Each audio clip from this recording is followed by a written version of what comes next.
Okay, thank you very much. Good morning still. My name is Grzegorz Konieczny.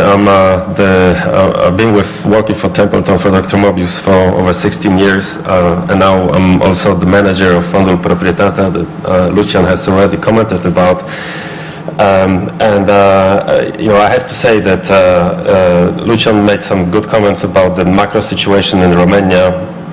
But from our perspective, our involvement in Romania is right now very significant. But one reason for this is that the country has a huge potential, and not many people are aware of the fact that Romania is the 7th largest country in EU based on the number of people living there.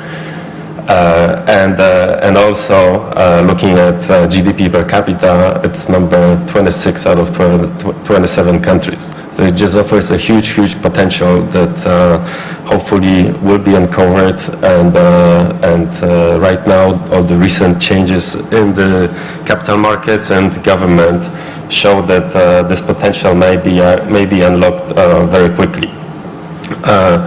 One example of this is this Fondul Proprietatea that was created at the end of 2005 by Romanian government at that time. And it's a very unique reason why this fund was created is for the restitution purposes. Romania is really the only country in Eastern Europe that decided to address the restitution issue in a structured way. Because right now in countries like Poland, Hungary, Czech Republic, people have to go through a very painful process in the courts, and very often end up with nothing as compensation for properties lost under communism, or very small compensation that they may eventually receive. In Romania, the government decided to establish this fund, valued initially at 4 billion euros, and through transferring the minority stakes in state-controlled companies, and then using the shares in the fund to compensate people for the loss of their property. This process started, as I say, in 2005. We were appointed as fund managers, Franklin Templeton, at the end of 2010, and then this quickly followed with a listing on Bucharest Stock Exchange. We're making the Fondul the most liquid and the largest company listed on the stock exchange. What's attractive right now, of course, is very high discount that we're not proud of, and we're trying to address going forward, over 50%, and also high dividend yield. Now, why are we doing this as Franklin Templeton? It's because we paid for this, of course. The fee that we have is 48 basis points, which is based on the market cap, not assets under management, which makes us very different from other closed-end funds, where usually managers' fee depends on the NAV, and they don't have to pay too much attention at where the share price is. Well, we are forced to do it. In addition, we also receive extra compensation for any distributions that we make to shareholders, which means special dividends, buybacks, or distributions of assets. The contract that we have in it ends in 2014. Of course, it can be extended subject to shareholders' decision. My boss is, of course, Mark Mobius. As you can see on the slide, we have a big office in Romania of close to 30 people. But not many people know that Mark Boss also has a boss. So that's this blue, the dark blue part. It's John Lask, who is based in San Mateo, who coordinates all the fund management operations on behalf of Franklin Templeton. Quick milestones. I won't bore you with this. Since we've taken over, we listed the fund. We did the first buyback, paid 2 dividends. Now we hope to pay the third one. And try to be as transparent as possible. Would also change, we improve the corporate governance of the fund. So 1 share means 1 vote for everyone. There are no restrictions in voting. Also try to make it easier for shareholders to participate in shareholders meetings. The shareholder structure,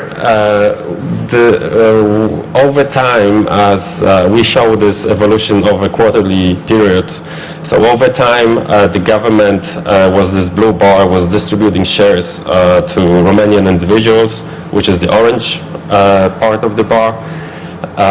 And a lot of those individuals, they were selling the shares because they needed cash, and the main buyers were foreign institutional shareholders. Right now they account for close to 50%. The largest ones are Elliott, that is quite well known in Poland as well. City of London, that's US really based fund manager that specializes in investments in closed-end funds in emerging markets.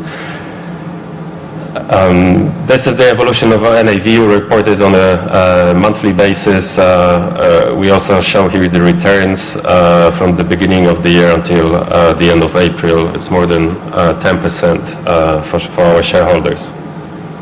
Now the fund portfolio, that's what's of course interesting. We have right now stakes in 73 companies, some very large ones and some very small ones. I think the smallest holding that we have is some 10,000 euros. Given the size of the fund, that is 3.5 billion, that's kind of challenging to also look at these very small companies, but we still do it.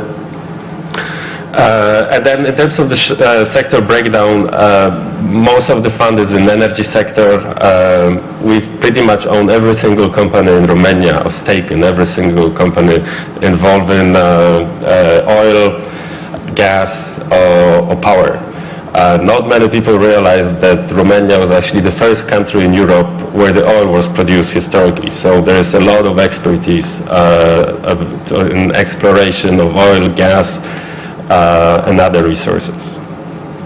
Another issue that I like to point out, that the structure of our portfolio based on listed and unlisted companies, 60% of our portfolio is unlisted, and that's what we're trying to change in a relatively short term, 1-2 years.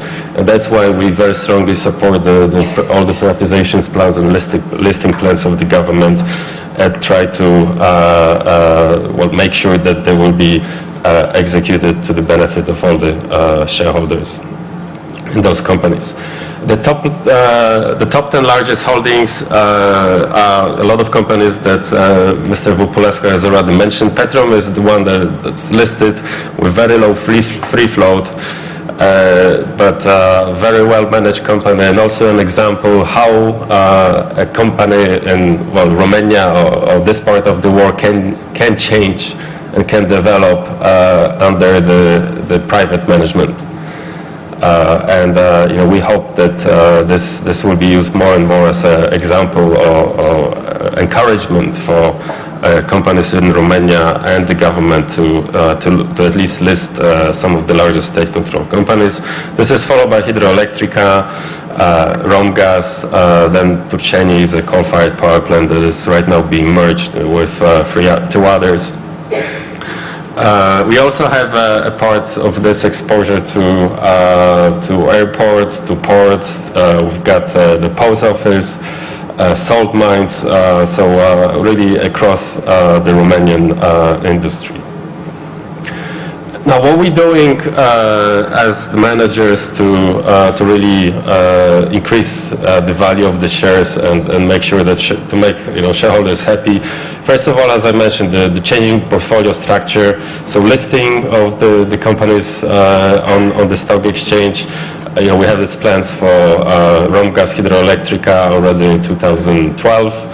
And then to selling some of the unlisted companies where we're trying to sell electricity and gas distribution companies, so those companies that are fully regulated and usually have already private owners, for example, Enel or E.ON or Gaz de France. 2 is a stable and transparent dividend policy. We basically pass on to shareholders all the dividends that we receive from portfolio companies. So right now the yield is anywhere between 7 and 8%. Any additional dividends that we may pay, of course, from capital gains. Another point is secondary listing in Warsaw. That's one of the reasons also we here. we expect this to happen before the end of the year, and we are waiting the shareholders' decision at the end of June, but also an establishment of a link between depositories in Romania and in Poland. We have a new buyback program approved that we'll start executing soon. It's for 8% of outstanding shares. And of course, we do spend time marketing the fund and Romania internationally through many different events or roadshows. In terms of that's really the last slide. In terms of the valuations, you can see that in the current market cap, there is a tiny part of this unlisted portfolio that is reflected right now, and we think that with our efforts to change the portfolio structure, but also attract additional demand through the listing here in Warsaw, we'll be able to close this gap and reduce the discount. This is it. Thank you very much.